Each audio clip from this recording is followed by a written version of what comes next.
কোনটা এগিয়ে থাকছে, গতানুগতিক সিদ্ধ চাউল নাকি অটো মিলের চাউল? চলুন প্রসেসের সাথে পরিচিত হই।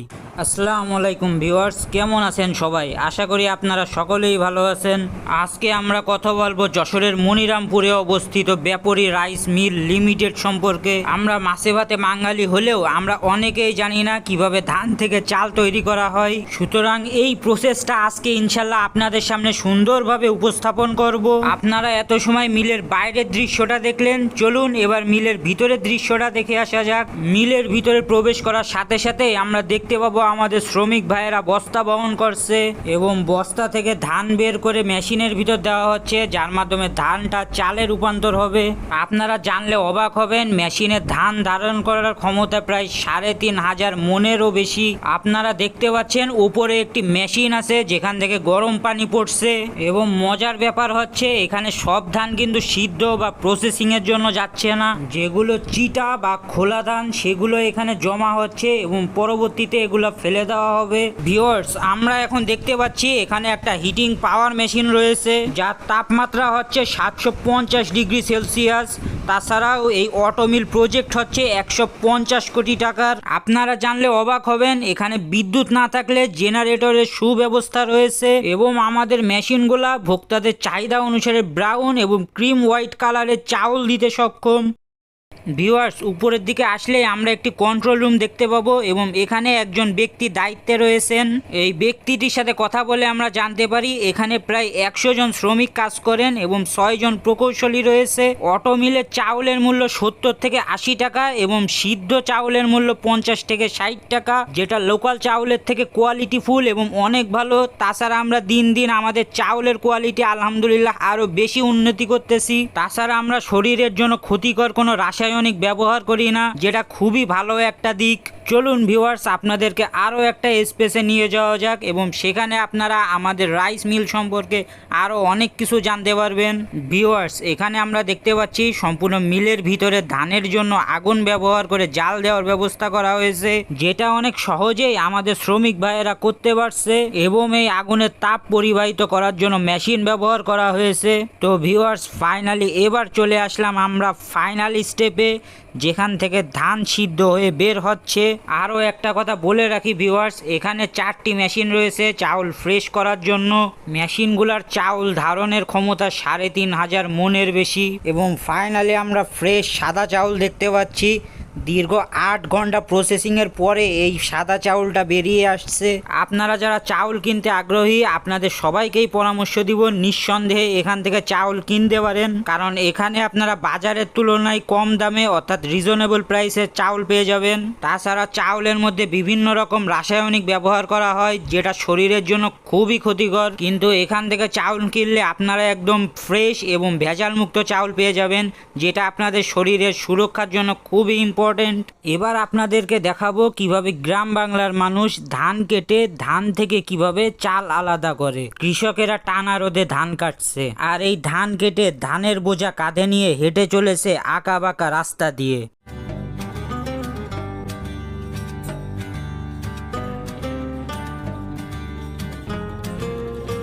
গ্রাম বাংলার অপূর্ব সৌন্দর্য সবসময়ই আমাদেরকে মুগ্ধ করে।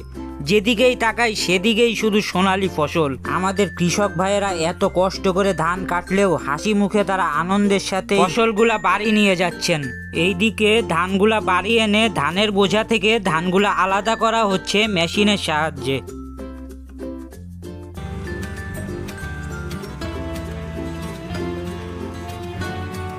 এবং এই মেশিনে ৩-৪ জন ভাইয়েরা একসাথে মিলে কাজ করছেন, যেটা দেখতে মাশাআল্লাহ খুবই ভালো লাগছে।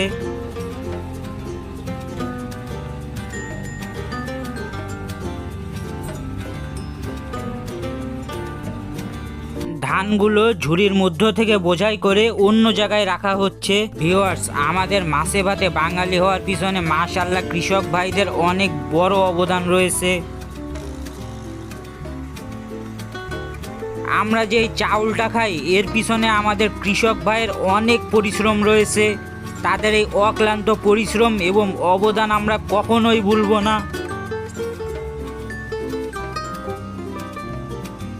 কি সুন্দর পদ্ধতিতে সবকিছুই আলাদা করা হচ্ছে এই মেশিনের সাহায্যে। বিশেষ করে সকল ভাইদের একসাথে কাজ করতে দেখতে খুবই ভালো লাগছে।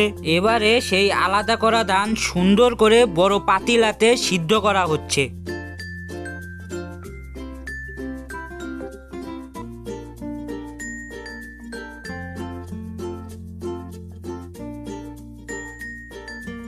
ধানগুলা প্রপারলি সিদ্ধ করা হয়ে গেলে এগুলাকে পেপার বা কাগজের উপর রাখা হচ্ছে। এভাবেই এই পদ্ধতিতে ধান সিদ্ধ করে সংরক্ষণ করা হয়। এবারে ধানগুলা রোদে শুকানো হচ্ছে এবং একটু পর পর পা দিয়ে নাড়াচাড়া করা হচ্ছে। এর ফলে ধানগুলা খুবই সুন্দরভাবে শুকিয়ে যায়। এরপরে সেই শুকানো ধানগুলি নিয়ে একটি মেশিনের ভিতর দেওয়া হচ্ছে। মেশিন থেকে ধানের ভেতরে চালগুলো আলাদা বের হয়ে আসছে।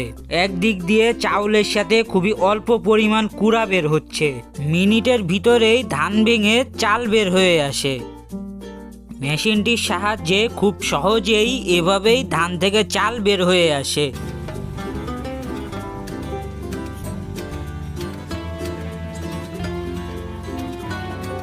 ভিউয়ার্স, আপনারা দেখছিলেন চালের সাথে অল্প পরিমাণ কুড়া বের হচ্ছিল। সেই কুড়াগুলা এখানে আলাদা করে নেওয়া হচ্ছে। ভিউয়ার্স, এতক্ষণ তো আপনারা সিদ্ধ চাল এবং মিলের চাল দুই রকমই চালের প্রসেসিং দেখলেন। আমার মতে সিদ্ধ চালের থেকে মিলের চাল অবশ্যই বেটার। এর তিনটি মূল কারণ হচ্ছে, মিলের চাল অল্প প্রসেসের মাধ্যমে তৈরি করা হয়, যার ফলে এতে বিভিন্ন প্রাকৃতিক উপাদান যেমন ফাইবার, ভিটামিন বি, খনিজ পদার্থ এগুলা উপস্থিত থাকে। মিলের চাল হজম হতে একটু দেরি হয়, যার ফলে আপনাদের শরীরে খুব তাড়াতাড়ি ব্লাড সুগার বাড়বে না। স্পেশালি যারা ডায়াবেটিস রোগী আছেন তাদের জন্য মিলের চাল খুবই উপযোগী। মিলের চাল কম প্রক্রিয়াজাত করার কারণে এতে প্রাকৃতিক স্বাদ এবং গন্ধ বজায় থাকে। ভিউয়ার্স, আমরা আলহামদুলিল্লাহ আজকের ভিডিওর মাধ্যমে মিলের চাল এবং সিদ্ধ চাল দুইটারই প্রসেসিং দেখেছি। আশা করি আপনারা খুব ভালোভাবে বুঝতে পেরেছেন কী জন্য মিলের চাল অবশ্যই সিদ্ধ চালের থেকে বেটার হবে। আপনাদের সাথে ইনশাল্লাহ দেখা হবে নতুন একটা ভিডিওতে। ততক্ষণের জন্য সবাই ভালো থাকবেন, সুস্থ থাকবেন।